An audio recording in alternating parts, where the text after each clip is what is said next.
घने और डरावने जंगल के बीच से एक ताकतवर जंगली सांड कालू अपने इलाके की ओर लौट रहा था।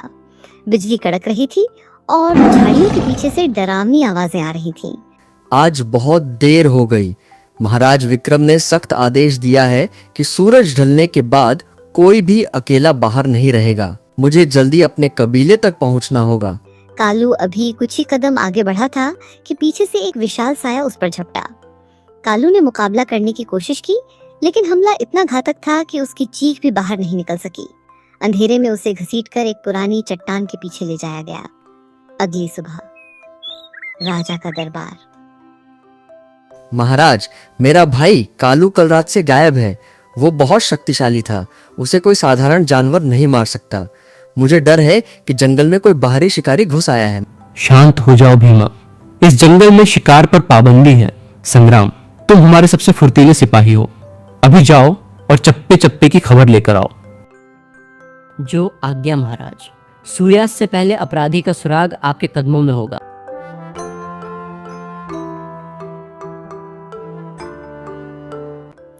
संग्राम जंगल के अंधेरे इलाकों में पहुंचता है। वहां उसे कालू सांड का आधा खाया हुआ शरीर मिलता है।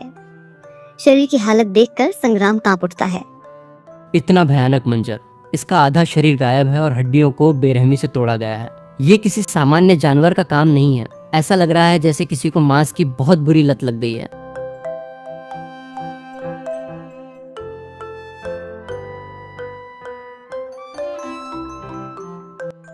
महाराज, बुरी खबर है। कालू मारा गया।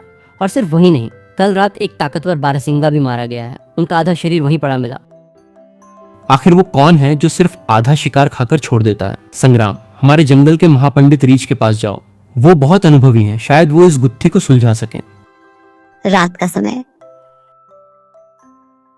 प्रणाम महापंडित।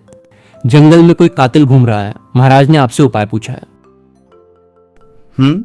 ये तो बहुत बुरा हुआ। लगता है जंगल पर किसी शापित साये का असर है। संग्राम, तुम कल रात को अकेले यहाँ आना। मैं तुम्हें उस साये को पकड़ने का मंत्र दूंगा। संग्राम को महापंडित की आंखों में एक अजीब सी चमक दिखी। वो गुफा से बाहर निकलकर पास के झाड़ियां में छिप गया। थोड़ी देर बाद उसने देखा कि महापंडित और उनका चेला बग्गा सुअर आपस में बात कर रहे हैं। गुरुजी, कल रात का सांड बहुत तगड़ा था। मेरा तो पेट भर गया, पर उसकी खोपड़ी मुझसे नहीं टूटी, इसलिए वहीं छोड़ आया। मूर्ख, तेरी उसी लापरवाही से संग्राम को शक हो गया है।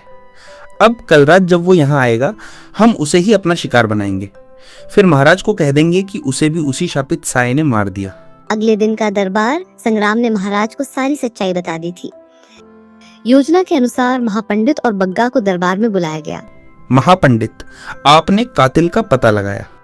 हाँ महाराज, वो एक अदृश्य राक्षस है। उसे पकड़ने के लिए आपको आधी रात को अकेले शमशान की तरफ चलना होगा।